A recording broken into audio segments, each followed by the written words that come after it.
உலக அரங்கில் இந்திய விளையாட்டு வீரர்கள் மேலும் உயர்ந்த இலக்குகளை அடைய வேண்டும் என பிரதமர் நரேந்திர மோடி வலியுறுத்தியுள்ளார்.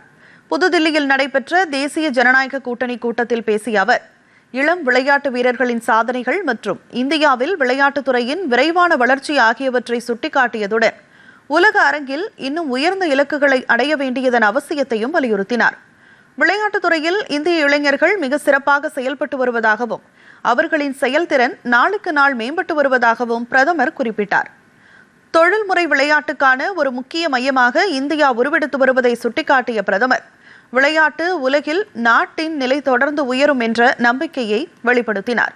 உலகின் மிகப்பெரிய விளையாட்டு லீக் போட்டிகள் சிலவற்றின் தாயகமாக இந்தியா படிப்படியாக மாறி வருவதாகவும் வரும் ஆண்டுகளில் இந்த நற்பெயர் மேலும் வலுவடையும் என்றும் அவர் கூறினார். ஒலிம்பிக் போட்டிகளுக்கான நமது தயாரிப்புகள் இந்தியாவின் லட்சியங்களின் பிரதிபலிப்பதாகவும் உள்ளன என்று பிரதமர் தெரிவித்தார்.